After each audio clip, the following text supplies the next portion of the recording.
Olá, pessoal, tudo bem? Fazia tempo que a gente não aparecia aqui, né, na Alice Amamentação, para falar um pouquinho as nossas lives. Fazia um tempinho que a gente não aparecia por aqui. E hoje, então, a gente veio com um tema muito legal. A gente vai falar sobre uma intercorrência que acontece bastante no período da amamentação, que são as mastites, as inflamações que acontecem no tecido mamário. E a gente trouxe para falar sobre o assunto uma pessoa muito especial, a doutora Maica, uma mastologista super conceituada, que está fazendo todas as diretrizes aí do Guia de Aleitamento Materno da Sociedade da Febraso, a Sociedade de Ginecologia e Obstetrícia. Então ela vai trazer aí um spoiler das novidades que tem sobre o tema. Deixa eu ver só aqui como eu vou fazer só para adicionar. Dei uma solicitação. Oi, Mari! Oi, Tudo bem com você? tudo bom e você? Tudo jóia também. Vou só fixar aqui. Fiz uma gambiarra aqui, Marcar, você não tem uma noção. Do que? Da... Gambiarra para ficar certinho aqui. Agora deu certo.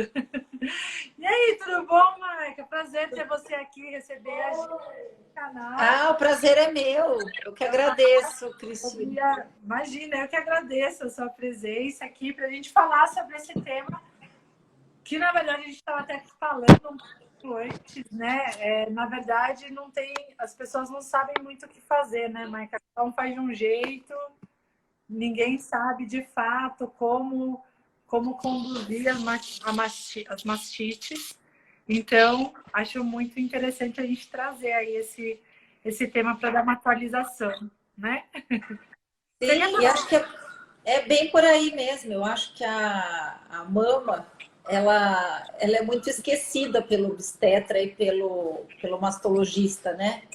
Eu acho que a paciente, ela chega para vocês muito sem informação, né? Eu acredito que esse é o grande problema, né? Eu falo que prevenção de mastite praticamente é informação. Se você consegue ter informação sobre o que, né, como fazer a prevenção, acho que metade dos problemas acabam. Você vai conseguir reduzir bem os problemas do aleitamento, né? Mas eu acho que a formação nossa como obstetra e a mastologia mesmo, a mastologia, o foco é muito oncológico e a parte do aleitamento realmente ela é bem esquecida mesmo. E daí que veio a necessidade da gente, né, fazer um protocolo da Sociedade Brasileira de Mastologia. Por quê? Porque acaba chegando muito caso para a gente, às vezes difícil de resolver, só que não tem protocolo de nada, né?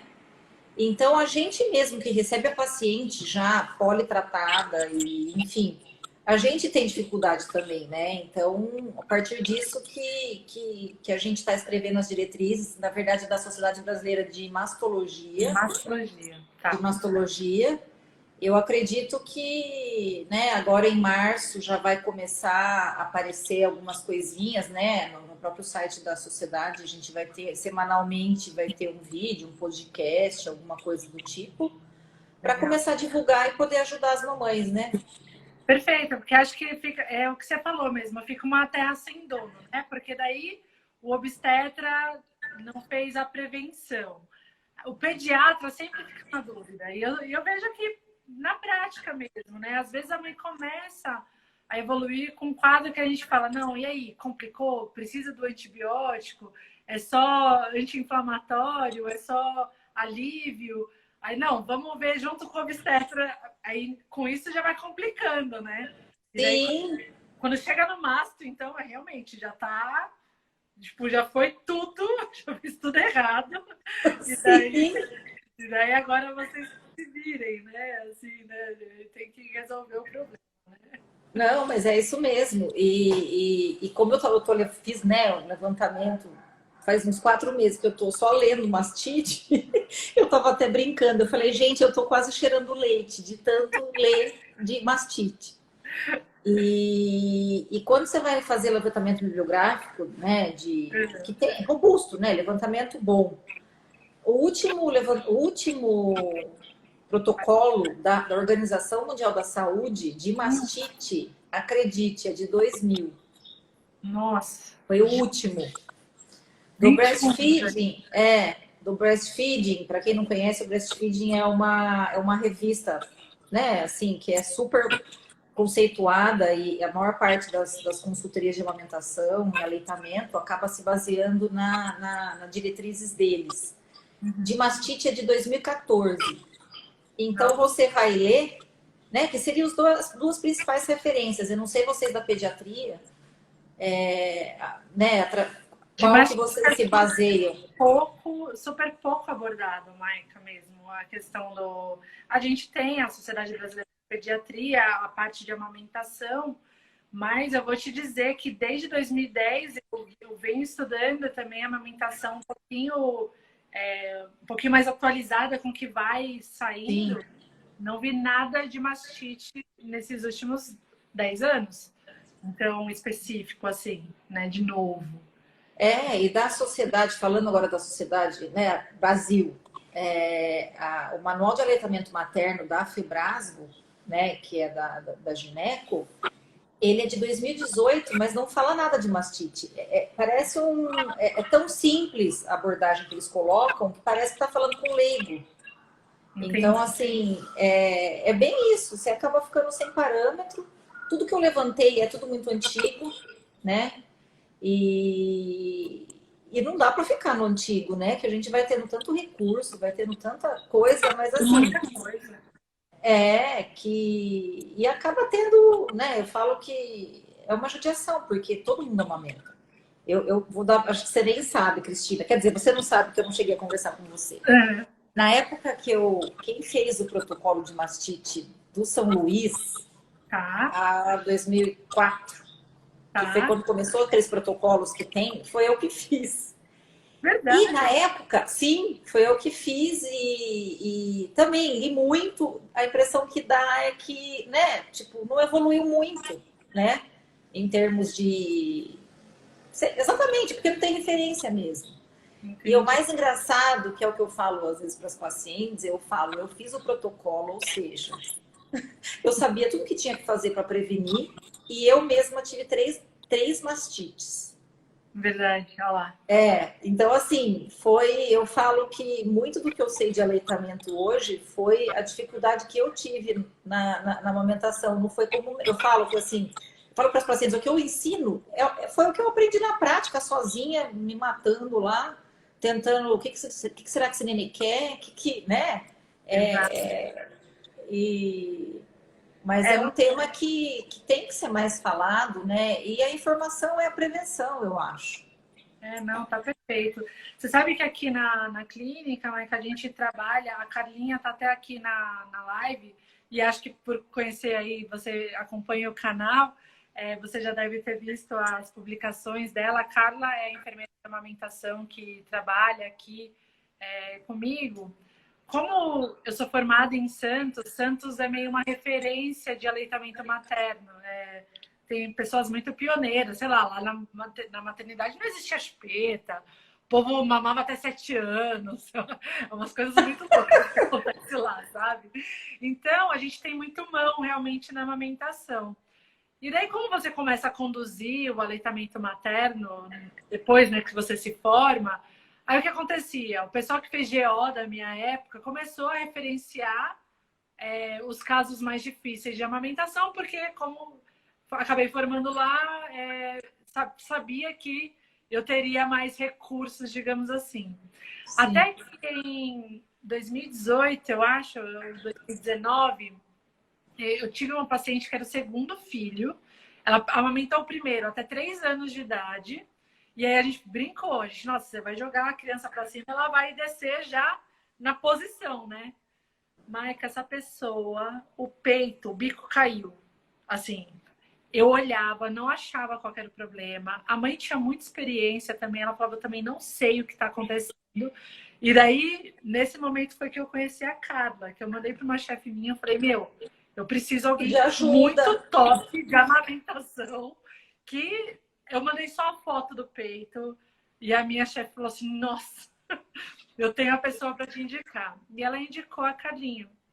E daí, a partir de então, que eu tive essa experiência de ter alguém trabalhando em conjunto e somando informação, porque é a mesma coisa assim, você está gestante, você está se preparando para o parto normal. As mães se preparam de fato, fazem fisioterapia pélvica, investem. Então, assim, o pessoal está preparado para realmente pro parto normal. E daí o bebê nasce, a amamentação também fica num limbo entre o nascimento e o retorno com o pediatra, em dias, o caos já está instalado, né? Não tem jeito. Então, depois que eu conheci a Carlinha, agora a gente tem uma visita dela precoce. Então, em 48 horas pós-alta, ela já faz a abordagem e, assim, melhorou muito o meu sucesso da taxa de amamentação e também diminuiu muito a questão de intercorrência. Então, eu acho que fissura, engurgitamento, mastite caiu muito depois que a gente teve essa abordagem multi mesmo. E daí é nessa questão, né? Tem que ficar mais informada. Ela já sabe como prevenir, já sabe da pojadura, que é mais ou menos aí que o problema acontece, né? Aí já entrando mais ou menos no tema mesmo, aqui a gente tem gente que é leiga e aqui a gente tem profissional da saúde também que acompanha a gente. Se o pessoal não está agora, normalmente eles veem depois os vídeos bastante. Então, é só para explicar aí para o pessoal que não é profissional de saúde o que de fato é a mastite. Você consegue explicar para eles? Então, a mastite é uma inflamação da mama que pode ser acompanhada de infecção ou não. Essa é a definição da Organização Mundial da Saúde, né? Perfeito. E o mais comum é ela acontecer em que momento? Ela acontece mais logo no pós-imediato? É no puerpério aí nesses 40 dias? Ele pode acontecer tardio? Como é que acontece? Em geral, começa em torno da terceira semana, pode ser antes também, né? Porque a causa da mastite é a fissura, que daí que entra a prevenção, a pega correta, a importância da consultoria. Eu acho que hoje a gente tem essa... Na minha época não tinha consultoria. Eu sou uma que deveria ter sido indicada se houvesse, né? Porque clara, mama volumosa, difícil, mamilo que também não ajudava, né? Tipo, sabe, é aquele perfil, só não tinha a mama operada. Né, que a mama operada também atrapalha. Mas é isso, eu acho que a função do obstetra é identificar aquela paciente que vai ter dificuldade, que vai e já encaminhar. E dá pra gente, de repente, é que nem você falou, eu acho que essa questão multidisciplinar ela é fundamental. Né? Aquela paciente que vai ter dificuldade, você já pode encaminhar para uma orientação antes do nascimento, para já conhecer. Eu acho que esse vínculo é legal você criar um vínculo. Né? Isso. E daí você acabar tendo a sequência do acompanhamento, né? Então, assim, e a causa é isso, é a fissura. E a fissura nada mais é do que a pega correta, né? E, teoricamente, daí tem os fatores do bebê também, né? Exato. Tem a mãe que eu falei. Então, a paciente que tem o primeiro filho tem um mamilo mais, né? Eu falo, não é tão calejado, entre aspas, né? Seria o mamilo mais predisposto a ter fissura. E o leite parado, né? Então, assim, é fissura mais a estase láctea, que é o leite acumulado, na verdade. Então, a mastite é causada por esses dois fatores, principalmente. Isso é perfeito. O fator do bebê é uma coisa que influencia bastante, Maica, que a gente vê que às vezes essas fissuras não acontecem, às vezes, logo no começo, começam a aparecer lá pela segunda, terceira semana. Então, eu sempre falo para as mães, principalmente quando eu ainda trabalho em maternidade, então, às vezes, tem bebê que eu só vou ver naquele 2 dias e eu não vou fazer o acompanhamento posterior. Então, às vezes tem aquele bebê que pontua moderado na língua e que a gente avalia na maternidade e ele não tem nenhum problema, não impacta na amamentação, na maternidade. Mas eu já levanto a bola das mães, porque é muito comum o bebê que tem a língua moderada começar a fissurar o peito da mãe na segunda para a terceira semana, e daí a demanda da mamada vai ser maior, e daí ele não machucava lá. Ele tem mais força. Sim. Exatamente. E o que acontece? Como se a língua está impactando, ele também não esvazia por completo a mama da mãe. E daí a gente vai ter o segundo fator. Aí juntou as duas coisas que a gente precisa, né? A estase láctea e também a fissura mamária, para a gente acabar tendo também essa questão da mastite. Então, perfeito. A gente só... Porque tá indo tudo bem, aí a gente meio que desencana e começa lá pela segunda, terceira semana, dá um pouquinho mais de complicação, e daí só para a gente ficar atento, fala com o pediatra. Agora tem paciente muito mais online, né? Então não é a gente que avalia o bebê, tem um outro pediatra avaliando. Às vezes eu falo, conversa com o pediatra, vê a questão da língua, vê com a consultora de amamentação mesmo, porque isso pode estar além dos bicos artificiais, né? Então, às vezes, entrou uma chupeta, entrou uma mamadeira aí no meio do caminho. Isso também pode ajudar na questão da fissura e do não esvaziamento gástrico. Então, tá perfeitinho. E como a gente pode evitar, Maiká, para acontecer a fissura? Então, na verdade, assim, o que dá para fazer no pré-natal, né? Acho que a primeira coisa é o obstetra identificar a paciente que vai precisar de auxílio. Acho que essa é a primeira coisa, né? E tanto o obstetra quanto o masto, ele deve ser apto a avaliar essas possíveis, né? Sim, as possíveis intercorrências que pode acontecer. De forma geral, porque assim, às vezes a paciente fala, meu bico é muito, né, não é tão alongado e tal, mas durante a própria gravidez, a gente vê que o mamilo ele vai saindo. Eu falo que a natureza ela vai se preparando também, né? Então aquele bico, então assim, não adianta você examinar a paciente, claro, no começo do pré-natal você tem que examinar até para ver, é um bico ruim, eu vou ter que monitorar. É um bico ótimo, maravilhoso, então lá com umas 34 semanas a gente volta a conversar de aleitamento. Em geral, né, eu normalmente costumo fazer assim, eu examino a mama cada trimestre, mais ou menos, e em relação ao bico, normalmente eu faço dessa forma. Os mamilos invertidos e planos, a gente não tem muito o que fazer no pré-natal, vai ter que ser realmente no pós-parto, né, tirar esse mamilo para colocar para mamar. No pré-natal, o que dá para fazer, né? Mais para o final, eu falo, isso é conta minha, hein? Não é nada, né? Eu normalmente oriento assim. Depois de umas 32 semanas, assim, eu normalmente oriento elas passarem hidratante no resto da mama e deixar a areola e o mamilo sozinho, né? Então, assim, a orientação que eu dou é essa. Se der para tomar sol, ótimo, seria o ideal. E então eu acredito que... E saber exatamente, né? É paciente ter consciência de como que é a mama dela, né? Então, assim, às vezes uma paciente que tem mamoplastia, que tem, às vezes, prótese, né? Com incisão areolar. Então, tem algumas pacientes que acabam... Não significa que não vai amamentar, não é isso.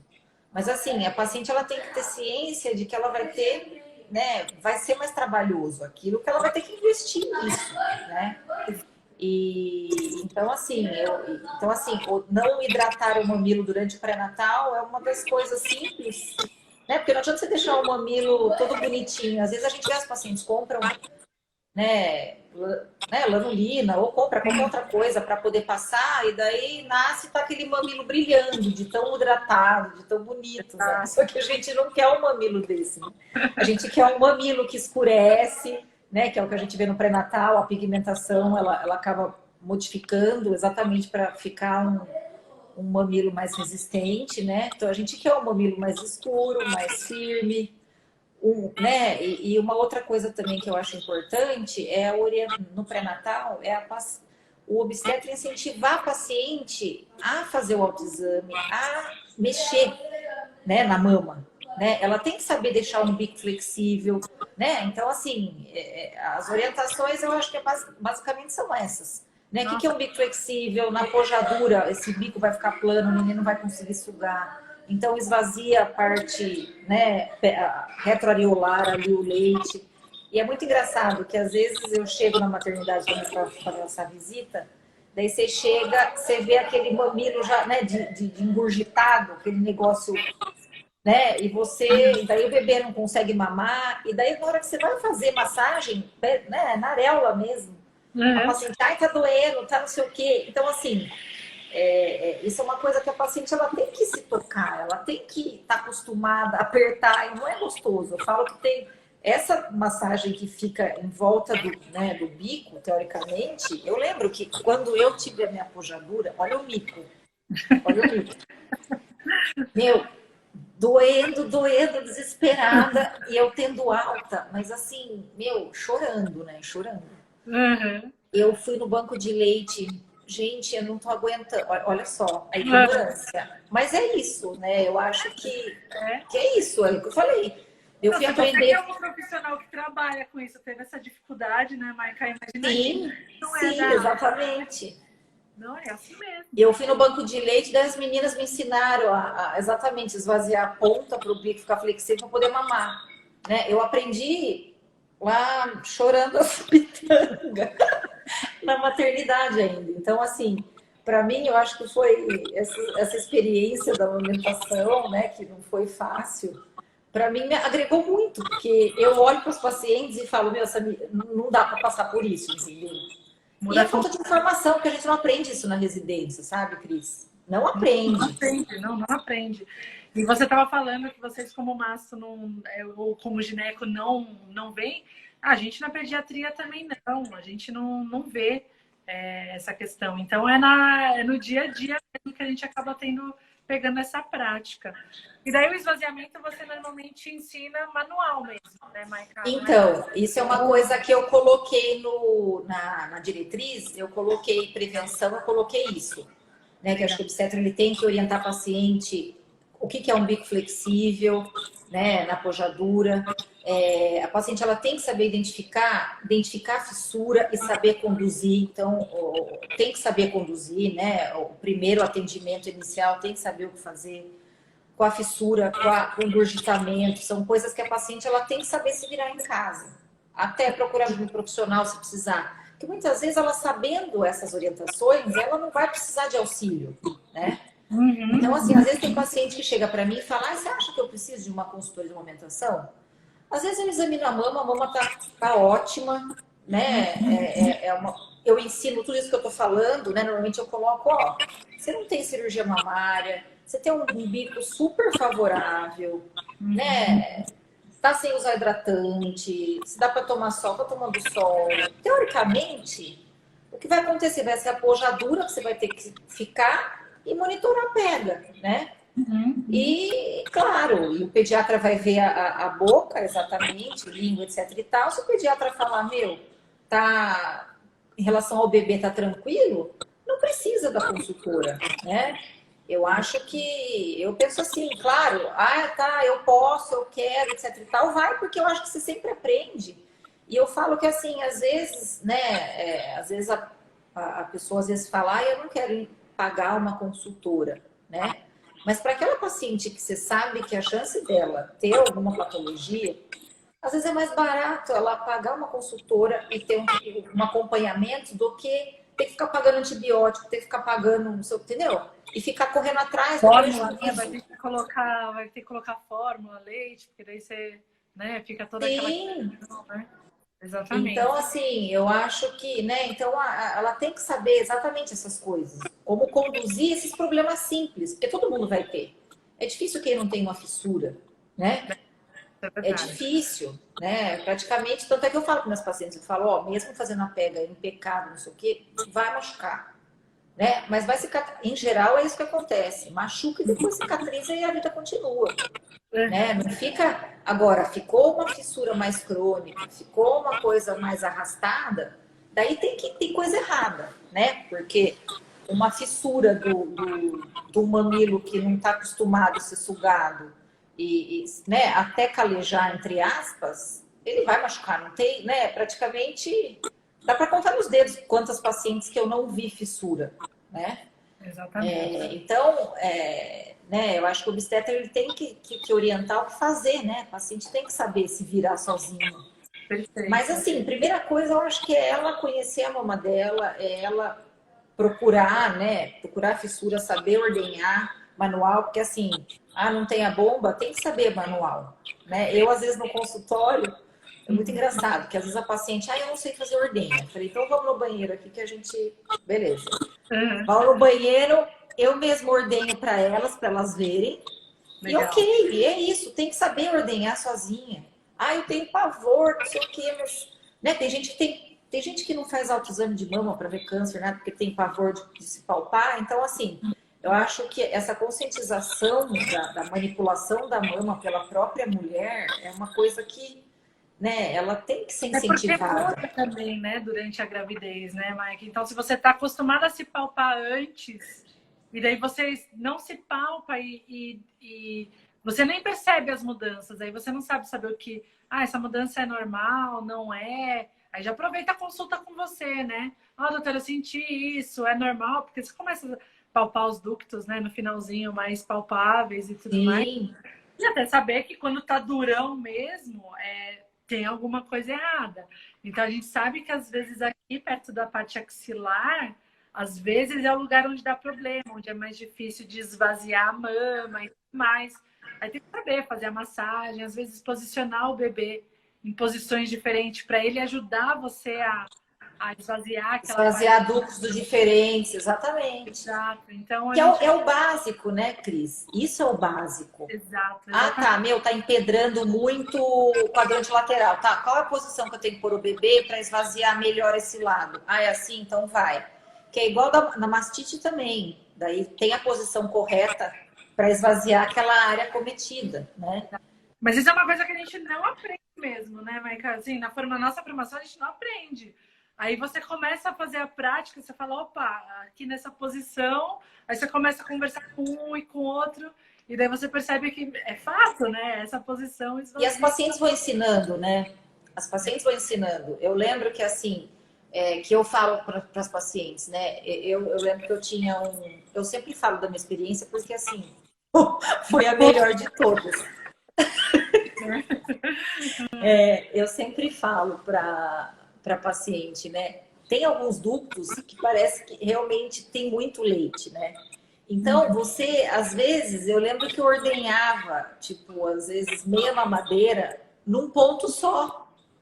Se Nossa. esvaziou aquilo, acabou, né? Então, assim, a paciente tem que saber, tá aqui, como que é a massagem, como que é a ordenha para esvaziar esse lugar, né? Ótimo, perfeito.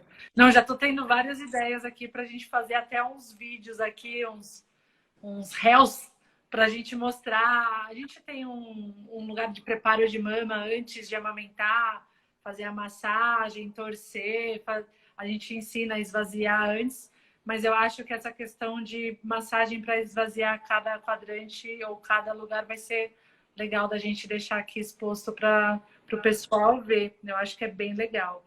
E só uma coisa que a Carlinha acabou comentando aqui, uma outra coisa é inserção indiscriminada, inclusive na maternidade, de bico de silicone, que é uma falsa, um falso, é uma muleta que às vezes não serve, né? Não vai resolver o problema. Às vezes aumenta atrito, piora a fissura, abafa o local, e daí a gente acaba até predispondo a mais é, é, infecção secundária, seja por cândida, seja por bactéria. Então, só tomar bastante cuidado, porque normalmente fissura é pega. Não tem jeito. A gente precisa avaliar como é que está a pega para a gente ajustar a pega. E sabe uma coisa que a gente vê bastante aqui também, Mike? Só para que a gente vê, realmente a gente vê bastante ultimamente, é que às vezes o bebê não tem uma abertura de boca boa. E a gente tem visto, vem junto com essa questão da simetria craniana, depois os bebezinhos ficarem com a cabecinha amassada e tudo mais. Então tem muito bebê que onde a abertura de boca não é boa dele, às vezes a gente até usa em conjunto a questão da fisioterapia, ou osteopata, ou fisioterapeuta, que eles acabam ajustando tensões musculares, que às vezes da própria posição intraútero ou do trabalho de parto, que o bebê fica com uma posição da cabecinha preferencial e isso não faz com que o bebê não abra a boca. Olha que louco. Então, nossa, é louco mesmo. é louco, não, porque não, você começa você explicando para a mãe, ela fica com essa cara assim, e foi a cara que eu fiz a primeira vez. Eu ouvi. E uma fonoaudióloga que estava fissurando, eu estava de olho na língua, aí eu pedi para a fono me dar uma olhadinha, porque eu não achava que tinha indicação de fazer o freio, então eu queria a ajuda dela para saber se eu precisava mandar cortar o freio ou não. Ela trabalhou. Ela falou assim, não abre a boca e deve ter alguma tensão, tipo de musculatura cervical e tudo mais. E em conjunto, o bebê tinha uma irritabilidade que parecia dor mesmo, quando você posicionava. Então, fez fisioterapia. Não, foi muito, muito engraçado. Assim, porque o bebê abriu a boca, ele esvaziou o peito, e daí tipo, resolveu. Resolveu. Depois eu vou até te falar, vou até pedir para a pessoa falar com você, porque é colega nossa, é GO, você conhece com certeza, porque também é da Santa e tudo mais, e daí ela te fala. Porque até um dia ela chegou no fisioterapeuta e falou assim, nossa, hoje do nada ele resolveu mamar. Aí o cara falou assim... Mas ela é a mãe? Ela é a mãe? ela é a mãe. Ela é a mãe, ela é GO. Ah, entendi. Isso aqui eu vou te falar para te contar. Deu um trabalho aí, deu um trabalhinho. A criança deve ter uns 7 meses. Eu falo para ela te contar depois. E ela falou pro fisioterapeuta, nossa, um dia do nada ele começou a mamar. Aí o cara, poxa, do nada, tô aqui, mó tempão trabalhando junto com você. E ele tinha, mesmo, você tinha que falar de tanto tempo ele ia começar a mamar e tudo mais. Então muito louco, assim, umas coisas que você fala. E essa Mas eu acho que essa questão do identificar e diagnosticar e intervir precoce é o segredo, né? Faz toda a diferença. Quando que a gente ia pensar nisso, Maica? Essa criança Não. fatidicamente vai para a mamadeira, porque essa criança estava, na verdade, a mãe tinha muito leite. Então ela tirava o leite dela e dava na colher dosadora, que foi que o bebê se adaptou, para a gente tentar não ter um desmame. Então ela posicionava no peito, mas complementava na dosadora. E, demorou um mês pro negócio engatar, de fato. Graças a Deus ela não teve aí complicação de mastite, nem nada, nem fissura, porque também estava sendo acompanhada de perto, assim. Mas foi bem desafiador, foi bem legal. E o resultado foi legal mesmo. Aí chegou, agora tem 7 meses, ela voltou a trabalhar, ela fala, mas eu vou desmamar, não sei o quê. Eu falei, eu não tenho nem direito de te cobrar mais nada. Então, assim, você desmama na hora que você quiser. Aí toda a consulta ela vem, eu ainda não desmamei. Enquanto tá gostoso, tem que continuar. Imagina, pra mim, quanto mais, melhor. Aí ela é engraçado, toda vez que chega é a mesma história. E me diz uma coisa, Michael, o diagnóstico da mastite, ele é só clínico? Ou ele precisa de um exame complementar? Ou eu até também faria uma pergunta a mais. Em que momento a gente precisa de um exame complementar para, de repente, descartar alguma complicação? Porque a gente vê umas mastites evoluindo com abscesso e tudo mais. Então, o diagnóstico é só clínico, precisa de exame? E quando precisa o exame, se a gente suspeitar? Tá, na verdade, o diagnóstico é clínico mesmo. E o exame, né, no caso do ultrassom, que acaba sendo o melhor exame, a gente pede só na suspeita de coleção. Perfeito. Porque daí, tendo suspeita de coleção, daí se faz, diagnostica e tem que... normalmente até 5 centímetros, a conduta é punção seriada, né? Quanto menor o abscesso, mais fácil. Às vezes um abscesso de 2 centímetros, um abscesso pequenininho, às vezes uma punção é suficiente. E abscesso um pouco maior, às vezes você precisa de 2, 3 punções a cada 2, 3 dias. Você pede para o paciente a cada 2, 3 dias ver, e daí como que é o curso natural, né? Se primeira vez você vai funcionar, vai sair pus, na segunda vez vai sair um pouco mais fluido, um pus mais fluido, vamos pensar assim, um pouco mais com serosidade junto, e a tendência é ele ir ficando seroso, né? Então, Então você para de funcionar quando tiver seroso ou quando acabar de, né? E a drenagem a gente faz se falhar as punções, né? 3 a 5 punções, se tiver falha, ou abscesso maior que 5 centímetros. Eu li bastante, né, relato de casos de abscesso grande, abscesso de 7, 10, 12 centímetros, que tiveram bom resultado. Mas assim, qual a função? quando você vai levantar a referência mesmo, os 5 centímetros, um corte assim, bem estabelecido na maior parte dos lugares, né? Então, o 5 é... Mas assim, eu acho que vai muito de cada paciente. Às vezes você funciona, já vê que a próxima já está melhor, não tem problema você fazer um pouco de punção a mais, né? Porque assim, o problema de drenar, o ideal é sempre tentar não drenar, porque daí vai ficar aquela ferida aberta, saindo leite, a paciente vai se incomodar, porque assim, a conduta na mastite é manter o aleitamento, principalmente na mão afetada, Perfeito. né? E então, assim, Mas tem receio, às vezes, achando que o bebê vai mamar pus ou alguma coisa assim, sim, mas, né? Realmente sim. não tem Não, tem indicação. que dar o peito, não adianta. O bebê só não pode mamar se a incisão tiver, inclusive na diretriz, eu coloquei.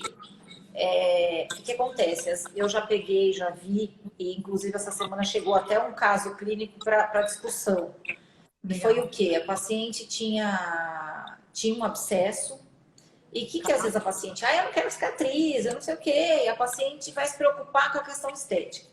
Daí o que o obstetra, né, obstetra, sei lá, mastro, sei lá, qualquer um, faz? Às vezes pega, faz uma incisão periareolar, Tá. o abscesso está um pouco mais distante, faz uma incisão periareolar, arrasta, daí está instalado a nhaca, que foi o caso foi esse, que eu não estava fechando e o que fazer. Então eu deixei quase grifado. Primeiro, drenagem em cima da flutuação. Não dá para fazer incisão estética em cima da flutuação, ponto. Segundo, se der para fazer incisão a 2 centímetros da areola, Tá. você foge, porque assim, Pode. você vai. Porque você não vai dar para o bebê ficar mamando a incisão. Então, eu coloquei mais ou menos assim, 2 centímetros, Legal. né? Tentar fugir da areola, porque daí o que acontece? Mesmo que demore para fechar, esse bebê vai ficar sugando essa mama, vai ficar saindo leite pela ferida, ok, deixa, se a mãe não se incomodar, desencana, mas essa mama ela tem que ser ordenhada, tem que ser mamada o tempo todo. Então, assim, inclusive até eu coloquei que, tipo, começar pela mama afetada. Sempre coloco assim, a mama com mastite é ela que tem que ser mamada primeiro. Então, a gente acaba, né, teoricamente a ideia é né, a ideia é tentar, né, não desmamar, porque a partir do momento que você fez uma incisão periareolar, você estragou, né? Exato, né? Você Você estragou pode tudo. exato, né? Sim. Ações, enfim, né? Você acha que assim, mãe que teve. Porque assim, para a gente pensar em coleção, a gente vai ter que pensar ou de repente uma nodulação persistente, sempre no mesmo local, de repente persistência da febre ou não resolução da febre, né? Com o passar do clínico. Mas você acha que, tipo assim, se a mãe tem mamoplastia ou prótese, ou seja, um fator de risco, isso também já é um indicativo para a gente, de repente, ser um pouquinho mais incisivo, impedir exame para ter certeza de descartar? Você acha que isso poderia ser uma. Eu acho que não, eu acho que não. Só clínica? Na verdade, só clínico. É Tá. só clínico e assim, a diferença é que o abscesso ele vai doer muito, né? Então, por exemplo, um ducto obstruído, uma galactocele, né, um cisto de leite e tal, você vai ter uma dor que na hora que você esvaziar essa mama vai melhorar. Então, às vezes você até vê aquela galactocele, né? E daí, mas assim, a suspeita para pedir exame é na suspeita de abscesso mesmo. Tá, perfeito, excelente. E daí o tratamento, normalmente, existem mastites que a gente vai conseguir tratar sem antibiótico ou por definição, por ela ser, de repente, uma inflamação do ducto com infecção secundária, bacteriana, a gente 100% das vezes vai precisar do antibiótico. Tá. Na verdade, assim, qual que é qual que é a definição, né, da OMS, do breastfeeding, de tudo, né, que eu li? Na verdade, é assim, se até 12 a 24 horas não melhorar a dor, né, não tiver melhora, tiver uma piora da dor, daí o antibiótico ele tem indicação. Então, teoricamente, aquela dor inicial não precisa ter febre. É uma dor persistente, às vezes você vê uma hiperemia, então até 12, 24 horas, teoricamente, esvaziar a mama, né? Porque daí é aquele negócio, você conseguir. É como se estivesse começando uma mastite, você conseguir ordenhar, você conseguir tratar essa fissura, de repente você consegue evitar de precisar do antibiótico. Mas em geral, 12 a 24 horas sem melhora, daí normalmente a gente acaba entrando com antibiótico. Entendi. Perfeito. Daí uma coisa legal também que eu li, que também foi novo para mim, é o quê? Que o tempo do antibiótico, na verdade, a maior parte dos lugares, eles colocam 10 a 14 dias, né? Nossa, bastante. Para mastite, é bastante. Eles colocam que a gente pode usar antibiótico 7 dias, caso a resolução seja muito rápida e completa, e sem abscesso. Então, tem abscesso, é 10 dias, por quê? Porque se você fizer menos, acaba tendo recidiva. Né? Então, o tratamento, ele na mastite mesmo, com abscesso, daí é tratamento prolongado mesmo. Não tem como ser antes, né? Então, 7 dias em caso assim, que você vai olhar e falar, não, esse aqui dá. Né? Mas pegou uma mastite um pouco mais, né, mais extensa, essas coisas, pelo menos 10 dias é um tempo que vale a pena. Tá, perfeito. E nessas 12 aí, 24 horas, a gente sempre tem umas mandingas, né? Que acontece. Além da ordenha manual, anti-inflamatório, tudo bem ser usado, e se resolver no uso dele, não é que a gente está mascarando o processo. Não, pode usar. Tá. E daí, o povo aí usa umas folhas de repolho Congelada. Acho que a intenção é diminuir o processo inflamatório. Eu acho que qualquer coisa gelada acabaria ajudando, né? Mas o repolho é o queridinho da vez. É a bola da vez. Você acha que não tem problema? Tá, não, eu achei ótimo. Eu adorei. Eu não conhecia. Eu tô entrando agora no mundo, né, do aleitamento. E eu achei ótimo, porque assim, quando você congela a folha, teoricamente, eu juro que eu não testei ainda. Eu vou comprar um repolho para ver o tanto que, né? Porque tem um tempo que ele vai descongelar. Ele fica assado, é muito louco. Isso, então, exatamente. Ele murcha, né? Murcha total. Então, assim, na verdade, porque assim, realmente assim, compressa, né, em aleitamento, você vai procurar dado mesmo, literatura não tem dado mesmo, tipo, é para usar, não é para usar, né? Então, assim, essa questão do gelado, na verdade, seria mais para o engurgitamento mesmo. Mas eu achei legal esse tempo da folha de repolho, porque ela vai ter um tempo X, né? Não vai ficar muito tempo gelado e daí vai fazer depois uma hiperdilatação, né? Tipo rebote, né? Você faz porque o problema da compressa gelada é isso, né? Você faz vasoconstrição, ok, de repente faz um rebote pior. Então, quer dizer, a compressa acaba sendo ruim, né? Então, eu acho que a folha, ela acaba entrando num equilíbrio aí, vai. É um gelado que tem um tempo curto, vamos pensar assim, né? Não é uma coisa... E o risco de machucar também é pequeno, né? Porque o gelo mesmo, você pode queimar, né? Você queima, daí faz porta de entrada, daí... Né? Aí vira um ciclo vicioso. Vocês usam bastante a folha? A gente usa bastante, mas a ordenha manual ainda é tipo top, assim, sabe? Quando a gente faz uma boa ordenha, quando a pessoa aprendeu mesmo a fazer, ela sozinha resolve. Então a gente acaba usando mais a ordenha mesmo. Mas quando precisa, eu acho que a questão também tem um pouquinho de limiar de dor, né? De cada paciente.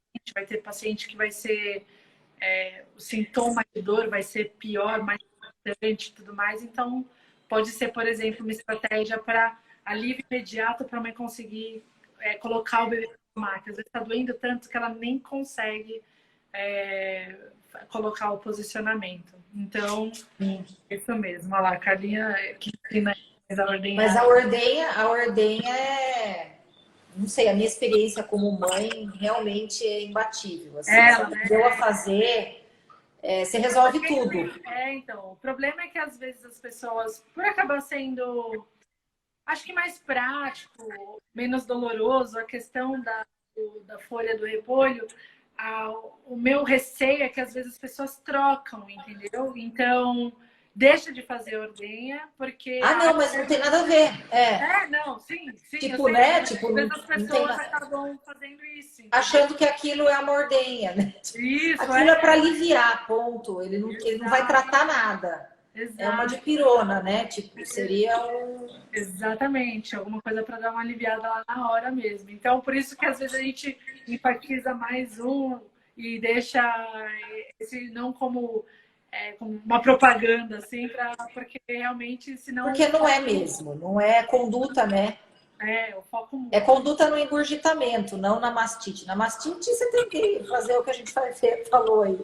Exatamente. Esvaziar antibiótico e acabou.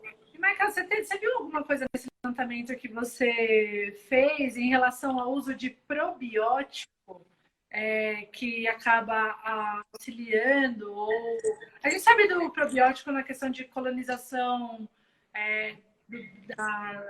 da microbiota do bebê intestinal, e daí a gente começa já pela mucosa oral dele também. A gente sabe que ajuda quando a via de parto é cesárea, mas em mastite tem alguma coisa que você tenha visto de diferente em relação ao probiótico? Então, eu vi, tem 2 estudos maiores de probiótico, que na verdade foram estudados 4 probióticos só.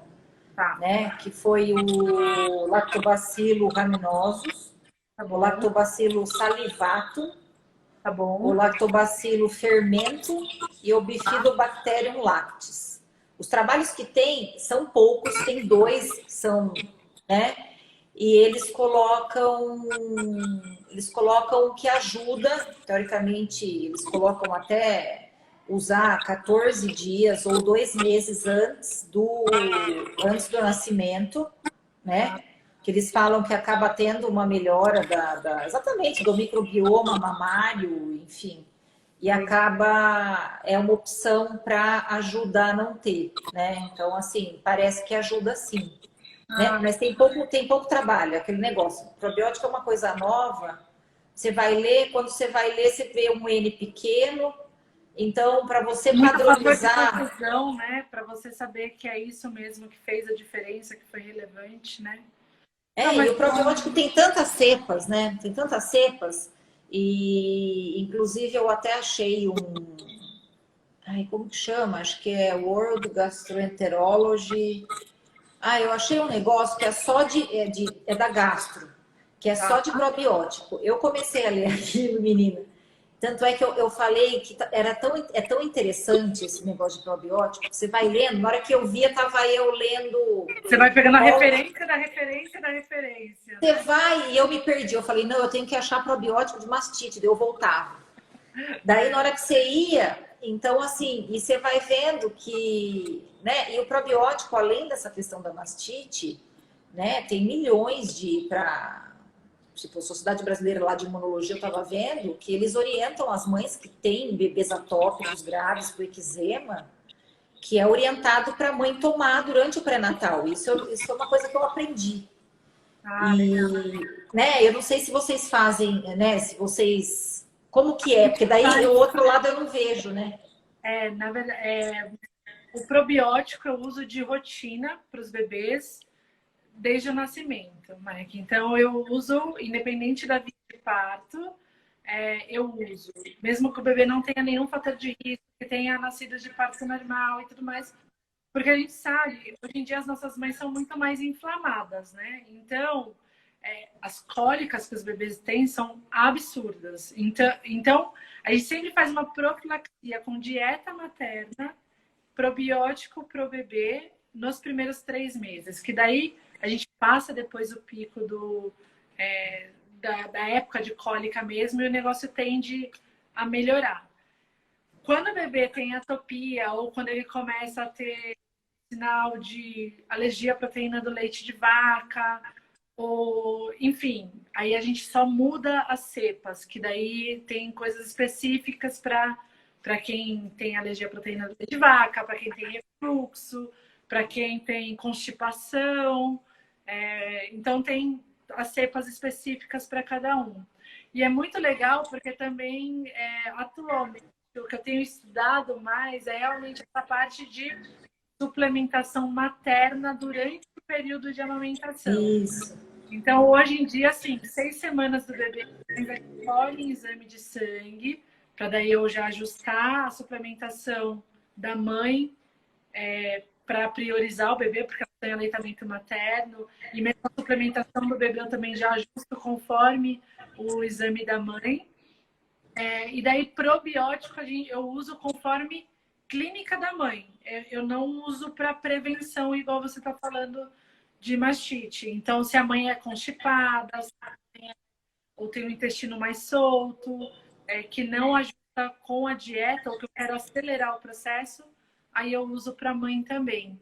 Enquanto ela estiver amamentando, eu brinco que ela é minha paciente também, porque ela é minha fonte, né? Ela é minha fonte de alimento. Então, eu acabo fazendo essa suplementação. Eu não sabia dessa questão de prevenção de mastite no pré-natal. Essa eu não sabia do que você está falando. Então, é mais um dado. No período da mastite, não, né? Até porque eu acho que é pouco tempo, né? Não vai fazer... Então, tem trabalho que mostra, tipo, uma turma que usa antibiótico, uma turma que usa probiótico, e eles viram que realmente o probiótico ele tem a sua importância, né? Mas é aquilo que eu te falei, é pouco com N pequeno e você não consegue falar, não, realmente vale a pena. É tudo suposições, né? Mas eu acho que assim, o probiótico, como ele tem é muito amplo o benefício que ele dá, né? Eu não vejo por que não usar. Agora, a dificuldade é saber as cepas adequadas, né? Então, assim, na mastite tem essas 4 que eles colocam.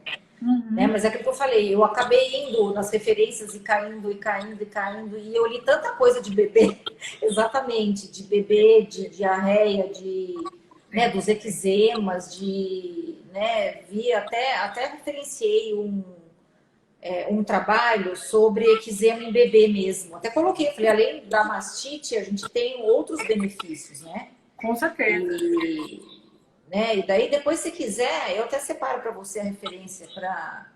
Porque, assim, é um negócio que você fala, gente, uma família mega atópica, se você consegue fazer alguma coisa durante o pré-natal... Nossa, já ajuda muito. Entendeu? Exatamente, tipo, e é uma coisa muito simples, né?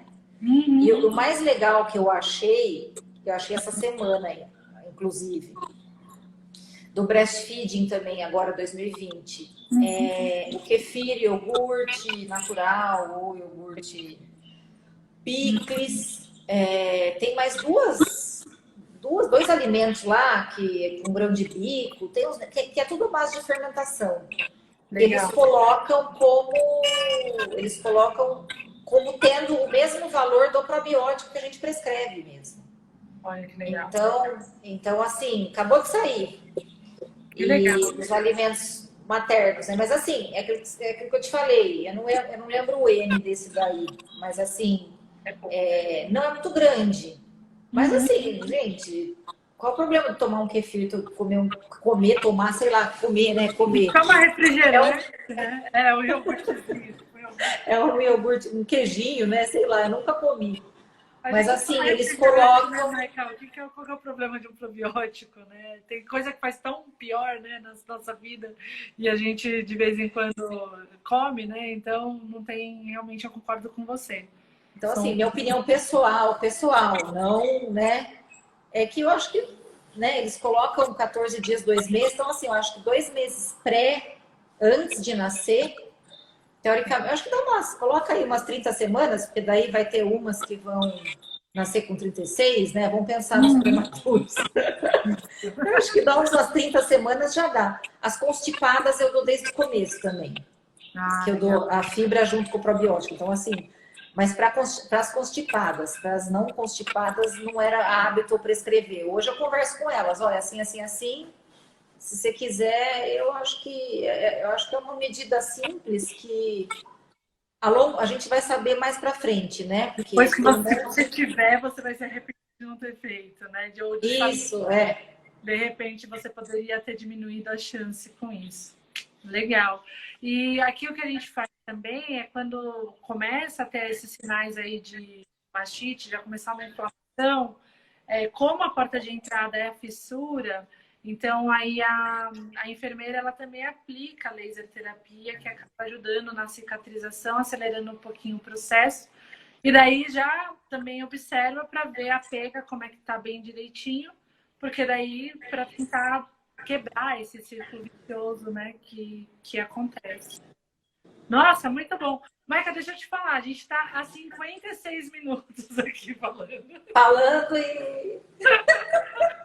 Isso que a gente falou assim, não, vamos fazer uma meia horinha de bate-papo. Meia horinha a gente falou, Vamos, a gente faz meia hora só para não ficar muito enjoativo, mas tá tão bom. Não, a gente acaba trocando, né? Não, o papo tá muito legal. Eu só tô de olho no horário, porque acontece, com 1 hora... Eu não sou influencer ainda que pode fazer live de 4 horas. Então, o Facebook vai me derrubar daqui a uns 3 minutinhos. O Instagram vai derrubar a nossa live daqui a uns 3 minutinhos. Mas, nossa, achei que, nossa, não sei o povo aí o que achou. Eu agregou pra caramba. E, na verdade, agora eu tô super curiosa da diretriz aí, do manual de aleitamento materno. Quando eu estiver aí no forno, você avisa a gente quando sair a publicação. A gente já divulga aqui no canal também, porque eu acho que o pessoal precisa se informar. É muita coisa nova, é uma coisa frequente. E olha quanta coisa diferente aí que a gente acaba abrindo o nosso leque de opções terapêuticas. Então, acho que todo mundo vai se ajustar. Fala mais que ela tá falando que eu falo mais que a mulher, né? Ela começa a falar. A gente tá quase vendendo Yakult aqui. Não, ela fala pra caramba também. Juntou 2 aqui. Maica, mas mais uma vez eu agradeço a sua participação. Se você quiser, depois que sair o manual aí, a gente volta aqui, dá uns highlights aí. Se eu ficar com alguma dúvida, eu chamo de novo pra gente rever alguma coisa aí do manual. E esse estudo aí que você mandou do probiótico, pode mandar que vai ser legal, que a gente vai ver. Tá bom? Joia. Quero dar um recado, Maica. Gente, quem gostou da live, segue a Maica aí no Instagram, porque você vai ter uma outra live de, acho que atividade física, né? Nos próximos dias. Então, super mastologista aí que acompanha as pacientes. Maica, obrigada mais uma vez pela Obrigada a você. Se você precisar de alguma coisa, a gente está por aqui, tá bom? Sim, eu também. Tenham gostado. A nossa live vai ficar gravada aqui no IGTV. E daí, se de repente vocês souberem de alguém que não conseguiu estar aqui com a gente tudo direitinho, é só trazer para o canal, mandar aí o aviãozinho que o pessoal consegue ver depois. Tá bom? Então tá bom. Obrigada, amei. Nada, obrigada a você. Tá joia? A gente se fala então, gente. Obrigada pela presença, Maica. Obrigada, viu? Tá, obrigada a você. Tchau, tchau. Beijo, boa noite. Boa noite.